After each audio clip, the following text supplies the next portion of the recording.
Hello dear students, you are welcome in RK Institute. I am Dr. RK Saini and today I am going to discuss reaction intermediate in organic chemistry. मैं आपको 3 reaction intermediate discuss कर चुका हूं। आज आपके पास में बहुत important intermediate discuss करने जा रहा हूं जिसका नाम है कार्बीन। कार्बीन कार्बीन भी बोलते हैं इसको और also known as methylene. Carbene और मिथाइलिन इलेक्ट्रिकल न्यूट्रल होता है, न्यूट्रल स्पीसीज है। कार्बन के आउटर मोस्ट शेल में 6 इलेक्ट्रॉन होते हैं, दो तरह की मिलती है, दो तो इसमें मिलते हैं बॉन्ड पेयर और एक मिलता है इलेक्ट्रॉन पेयर। कई बार तो वो इलेक्ट्रॉन पेयर की फॉर्म में मिल जाता है। जब इलेक्ट्रॉन पेयर की फॉर्म में मिलेगा तो एक एम्प्टी ऑर्बिटल रहेगा साथ में। ऐसी कार्बन जिसके अंदर इलेक्ट्रॉन पेयर हो और एक एम्प्टी ऑर्बिटल हो, इसको बोल देते हैं अपन सिंगलेट।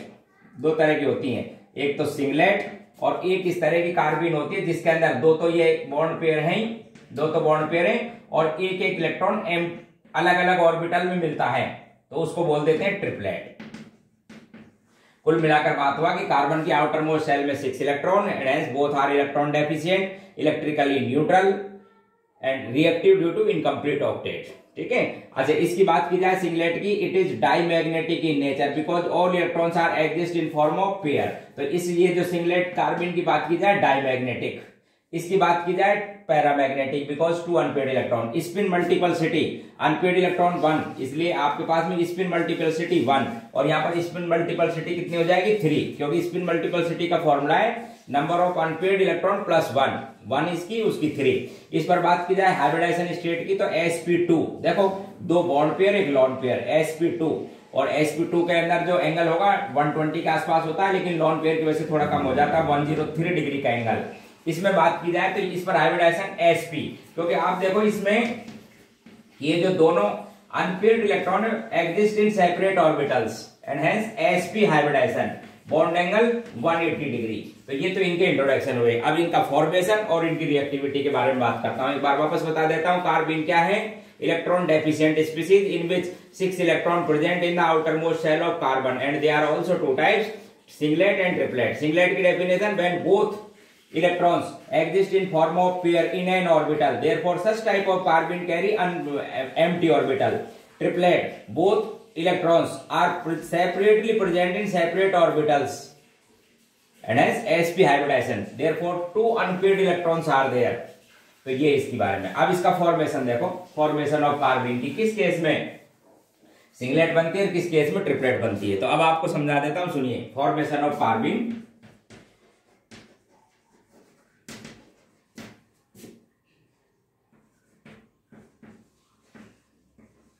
देखो एक एग्जांपल बताता हूं। जैसे ये कंपाउंड आपके पास में डाइइजोमीथेन, ठीक है, डाइइजोमीथेन। इसकी गैस में, एक तो गैस फेज में और एक इसकी सॉल्वेंट में या सॉल्यूशन में। सॉल्वेंट कैसा होना चाहिए? Polar solvent. पोलर समझते हो जिसमें पॉजिटिव नेगेटिव पोल हो, पोलर सॉल्वेंट। और आप इसको बोल सकते हैं इन सॉल्यूशन। सॉल्यूशन के अंदर इसकी दो तरह की स्ट्रक्चर होती है, आपको समझा देता हूं। सॉल्वेंट गैस फेज में तो बनती है ये नॉन पोलर टाइप में, इसकी स्ट्रक्चर ये है, हालांकि अनस्टेबल टाइप की होती है। आपको समझा दूं, जैसे ये इसकी है आपके पास में गैस फेज में डाइइजोमीथेन, ऑक्टेट सबका कंप्लीट है। जैसे ही आप इसको टेम्परेचर देंगे, अल्ट्रावायलेट रेडिएशन डालेंगे या इसको हीट करेंगे तो बॉन्ड का होगा होमोलिटिकल फिजन। देखना ध्यान से, ये जो कार्बन है आपके पास में, इसमें 2 बॉन्ड तो बने रहते हैं और होमोलिटिकल फिजन होगा। एक इलेक्ट्रॉन इस ऑर्बिटल में, दूसरा इलेक्ट्रॉन दूसरे ऑर्बिटल में, एंड ऐसे कैसी बन गई आपके पास में ट्रिपलेट टाइप की। देखिए एक बार ध्यान से, ट्रिपलेट टाइप की कैसे बनती है? होमोलिटिकल फिजन से। और होमोलिटिकल फिजन की आपको मैंने कंडीशन बताई थी, हाई टेम्परेचर और ultraviolet radiation are required for homolytical fission. तो गैस फेज में जो कार्बन बनती है वो कौन सी बनती है? ट्रिपलेट। जैसे इसमें बताया, सॉल्वेंट, पोलर सॉल्वेंट हो या सॉल्यूशन, उसमें इसकी स्ट्रक्चर होती है इस तरह से। देखो इस कार्बन की 2 स्ट्रक्चर है, मैं आपको समझा देता हूं। ऑक्टेट दोनों में कंप्लीट है। एक स्ट्रक्चर तो है इसकी ये, ठीक है, दूसरी एक रेजोनेटिंग स्ट्रक्चर और है इस तरह की CH2, इस पे नेगेटिव चार्ज आ जाए इस बॉन्ड पे तो ऐसे इसको अट्रैक्ट कर लेगी इस तरह से। देखो एक दूसरी स्ट्रक्चर और है ये कार्बन की, ये देखो ऑक्टेट दोनों में कंप्लीट है। आपको समझा देता हूं, यहां भी कंप्लीट है यहां भी, लेकिन ये स्ट्रक्चर ज्यादा रिएक्टिव है। ये रिएक्शन कैसी है? ज्यादा रिएक्टिव। कार्बन नाइट्रोजन पर पॉजिटिव चार्ज और कार्बन पर नेगेटिव, नाइट्रोजन पे होना चाहिए था। अच्छा, जो लेस स्टेबल होती है मोर रिएक्टिव, तो इसमें से हेटेरोलेटिकल फिजन होता है ऐसे। ध्यान से देखो, तो ये N2 तो बाहर निकल जाती है, क्या निकल जाती है? Nitrogen gas. और इस कार्बन पर ये जो बॉन्ड पेयर था, ध्यान से देख, इसकी वजह से इलेक्ट्रॉन पेयर तो है ही, और ये बॉन्ड पेयर नाइट्रोजन, तो ये जो आपके पास में कार्बिन बनेगी उसके पास में ये तो इलेक्ट्रॉन है ही नेगेटिव चार्ज वाले, और एक क्या मिल जाएगा आपके पास में एम्प्टी ऑर्बिटल, नेगेटिव चार्ज को ये लेके चला जाएगा न्यूट्रल N2। तो इस तरह से जो कार्बिन बनेगी वो बनेगी सिंगलेट। एक बार वापस देख लो, पोलर सॉल्वेंट हो या सॉल्यूशन हो, रिएक्शन मिक्सर हो, तो जिसके अंदर कार्बिन बनती है वो रहती है सिंगलेट, और गैस फेज में बात की जाती है तो कौन सी बनती है, ट्रिपलेट। ठीक है, और एक एग्जांपल देता हूं, ठीक उसी तरह से एक एग्जांपल कीटीन का, देखो वही दो बात ध्यान रखेंगे। कीटीन, कीटीन समझते हो, CH2 double bond C double bond O, इसको क्या कहते हैं आप शॉर्ट में, कीटीन। ये तो कीटोन ग्रुप हो गया, ये कार्बन कार्बन डबल बॉन्ड को कहते हैं ईन। तो गैस फेज में इसका भी ठीक उसी तरह से होमोलेटिकल फिजन होता है, तो होमोलेटिकल फिजन होने से ये CH2 ये जो दोनों इलेक्ट्रॉन थे इसके पास में आ जाएंगे, एक इलेक्ट्रॉन इस पे उसमें था ऑर्बिटल में, दूसरा इलेक्ट्रॉन दूसरे ऑर्बिटल में, तो ये तो कौन सी बन जाएगी आपके पास में, वही ट्रिपलेट, होमोलेटिकल फिजन से ट्रिपलेट। अच्छा, इस कार्बन के बारे में बताऊं, देखो इधर दो बॉन्ड तो ये थे ही, और ये दोनों इलेक्ट्रॉन इस कार्बन के पास, ऑक्टेट इनकम्प्लीट। तो ये जो ऑक्सीजन है, ऑक्सीजन का आउटर मोस्ट शेल में 6 इलेक्ट्रॉन होते हैं, तो ये ऑक्सीजन अपना एक इलेक्ट्रॉन इसको डोनेट करेगी, इसलिए कार्बन मोनोऑक्साइड की स्ट्रक्चर ऐसे होती है, ध्यान रखना। कार्बन मोनोऑक्साइड इस तरह से एक न्यूट्रल मॉलिक्यूल है ओवरऑल तो, लेकिन ऑक्टेट कंप्लीट होने में एक कैसा बॉन्ड है आपके पास में, कोऑर्डिनेट, ये कार्बन मोनोऑक्साइड बाहर। तो गैसियस फेज में फिर वापस ध्यान रखो, होमोलेटिकल फिजन होता है, हाई टेम्परेचर रिक्वायर्ड होता है, और कौन सी कार्बिन बनती ट्रिपलेट। यदि इसी की मैं सॉल्वेंट में, पोलर सॉल्वेंट या सॉल्यूशन में, तो इसकी स्ट्रक्चर भी इसी तरह से रहेगी, देखो इसकी स्ट्रक्चर भी पोलर मीडियम में, ठीक है, इस तरह से। ये कार्बन पर रहेगा नेगेटिव चार्ज, ये आपके पास में ऑक्सीजन, ऑक्टेट यहां भी कंप्लीट है, आपको समझा देता हूं, चेक कर लीजिए आप, सभी कार्बन का ऑक्टेट कंप्लीट है, इसके पास में इलेक्ट्रॉन पेयर है। जब आप इसकी सॉल्वेंट में बात करोगे तो इस बॉन्ड का फिर हेटेरोलेटिकल फिजन होगा, ये कार्बन लेके चली जाएगी इन दोनों इलेक्ट्रॉन्स को। तो अभी मैंने उधर कार्बन मोनोऑक्साइड की स्ट्रक्चर लिख रखी है, तो ये तो कन्वर्ट हो जाएगी कार्बन मोनोऑक्साइड, देखो गैस फेज में इस पे चार्ज रहेगा नेगेटिव, इस पे चार्ज पॉजिटिव, तो ये तो कार्बन मोनोऑक्साइड, और इस बॉन्डेड इलेक्ट्रॉन को लेके चली गई कार्बन, इसलिए इस कार्बन पर क्या आ जाएगा आपके पास में, एक एम्प्टी ऑर्बिटल। और जब एम्प्टी ऑर्बिटल आ जाता है, न्यूट्रल है, तो कैसी बनेगी आपके पास में, सिंगलेट। तो ये बनेगी साहब आपके पास में सिंगलेट कार्बिन। तो रिएक्शन में बनती है, ध्यान रखना, कैसी सॉल्वेंट हो या किसी सॉल्यूशन की बात की जाए पोलर, तो रिएक्शन में बनती है सिंगलेट। और हाई टेम्परेचर पर बात की जाए, गैस फेज में गैसियस रिएक्शन कराई जाए तो ट्रिपलेट। ये इसका था फॉर्मेशन। अब इसकी कुछ रिएक्शंस देखो आप, 2-3 रिएक्शन आप देखो, इनकी जो इंपॉर्टेंट रिएक्शन भी हैं कार्बिन से रिलेटेड। पहली रिएक्शन बताता हूं आपको इसकी एल्कीन से रिएक्शन, देखो एल्कीन से, अब आप समझना, सपोज जैसे मेरे पास में ये एल्कीन है सिस 2 ब्यूटीन, ये क्या है, सिस 2 ब्यूटीन है। देखो एक बात ध्यान से, इस पे मैंने अटैक कराया सिंगलेट कार्बिन और ट्रिपलेट दोनों का समझाता हूं। सपोज ये मेरे पास में सिंगलेट कार्बिन, एक एम्प्टी ऑर्बिटल होता है ये इसके पास में, और एक लोन पेयर है इलेक्ट्रॉन पेयर, ये सिंगलेट कार्बिन है। तो जैसे इसका बॉन्ड का फ्यूजन होगा, इलेक्ट्रोफाइल है, ये ध्यान रखना, it is electrophile because incomplete octet and we gain lone pair of electron, जिससे ऑक्टेट कंप्लीट होगा। तो जैसे ये बॉन्ड इस तरह से टूटेगा, आप देखो एक बार ध्यान से, तो इस पर चार्ज आ जाएगा नेगेटिव, इलेक्ट्रॉन इसके पास आ जाएंगे चार्ज नेगेटिव, और इस पे चार्ज पॉजिटिव। तो साइमल्टेनियसली क्या होगा, ये अपना इलेक्ट्रॉन देगा इस एम्प्टी ऑर्बिटल में, और ये देगा इसके एम्प्टी ऑर्बिटल में, कुल मिलाकर एक साइक्लिक स्ट्रक्चर बनेगी।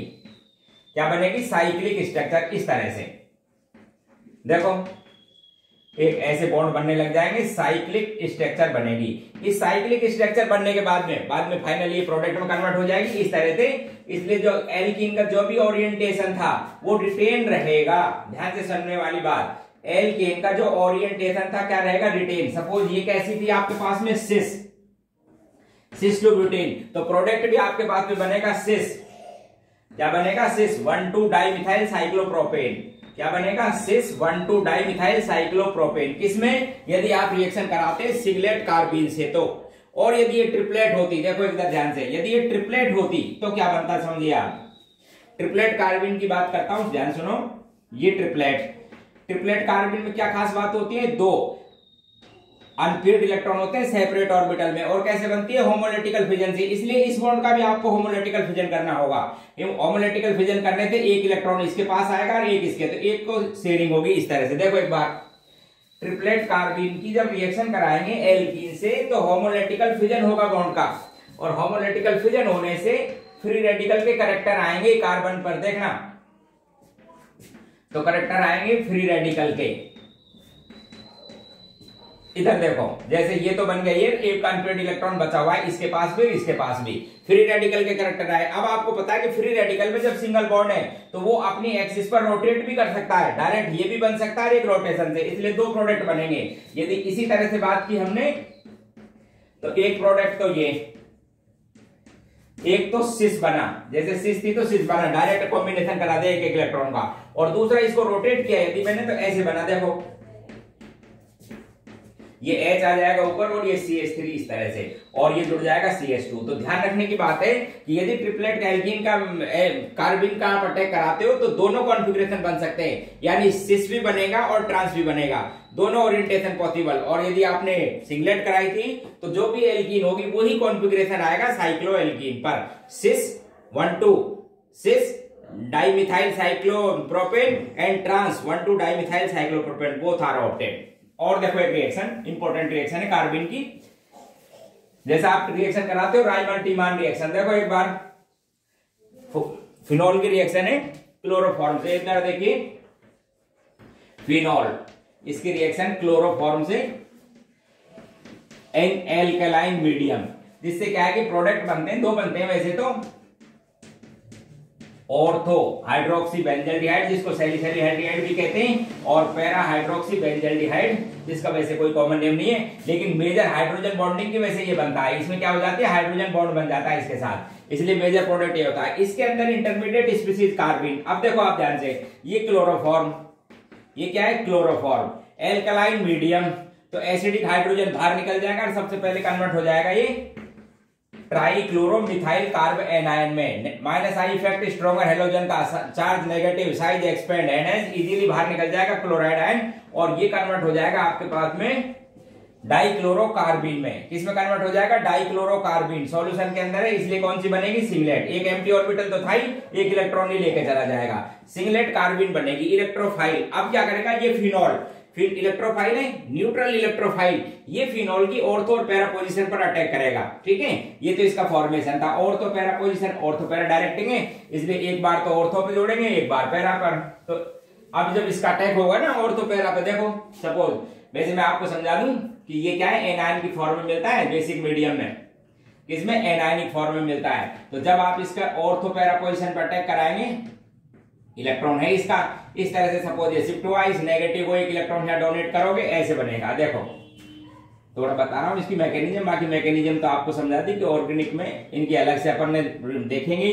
यहाँ पर नेगेटिव, ये इलेक्ट्रॉन इसको डोनेट करेगा, नेगेटिव चार्ज आते हैं इस पर, इलेक्ट्रॉन कम ऑक्टेट इनकम्प्लीट है, एच यहाँ पर रहेगा इस तरह से। देखो एक बार इसके इलेक्ट्रॉन इसके पास, फिर भी इसमें चार्ज क्या आ जाएगा नेगेटिव, किसकी वजह से आ जाएगा, ये इलेक्ट्रॉन दिया, ये H बाहर निकलेगा, दोनों के बीच में वापस बॉन्ड बनाओगे, H इस पे जुड़ जाएगा, तो ये बनेगी कंडीशन। देख लो एक बार, O पे नेगेटिव चार्ज है इस तरह से वापस, और ये बन जाएगा Cl और ये आपके पास में आ जाएगा H। फिर जो KOH है वो क्या करेगा, इनको रिप्लेस कर देगा, दो OH आ जाएंगे, और आपको पता है कि दो OH अनस्टेबल होते हैं, वाटर बाहर निकल के किस में बदल जाएगा, ये एल्डिहाइड में, तो ये बनेगा था आपके पास में एल्डिहाइड ग्रुप, सैलिसाइल्डिहाइड कहते हैं इसको।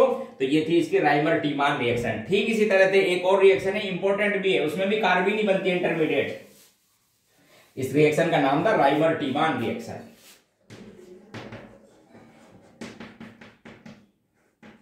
राइमर टीमान।